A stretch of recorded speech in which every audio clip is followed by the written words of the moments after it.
To discover what it means to be an American, sometimes you have to get out on the road.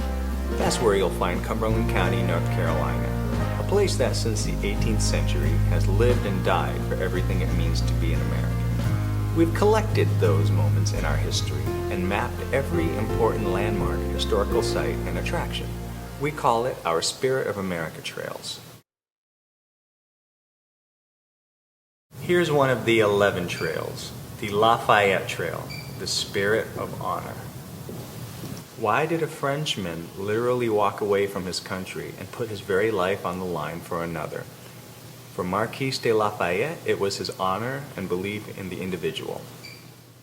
Our first stop, the Lafayette statue. We're standing here at Cross Creek Park in historic downtown Fayetteville.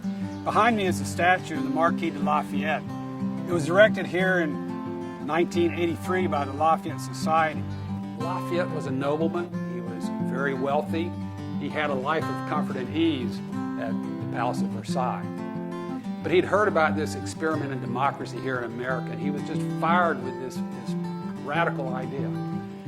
So at the age of 19, against the wishes of his king, he commissioned a ship to bring him to America. He was befriended by George Washington. He went on to fight at Brandywine and was wounded there. Later, he was given command of the Army of Virginia and cornered General George Cornwallis at Yorktown. And that led to the defeat and the surrender of the British there, which very soon after led to the defeat of the British in the American Revolutionary War. Very key victory, and one for which we owe a great debt of gratitude to Lafayette.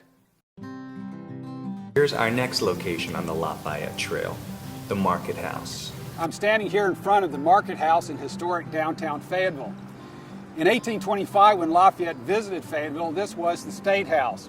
It was so named because for several years, Fayetteville served as the capital of North Carolina. In 1825, on March the 4th, Lafayette would have come up this road from the Cape Fear River, and he would have entered with throngs of people lining the streets.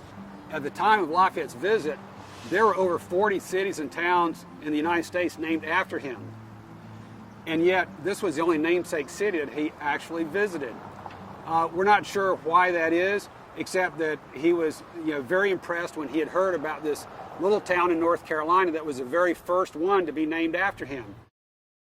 Next up on the Lafayette Trail, the Hotel Lafayette.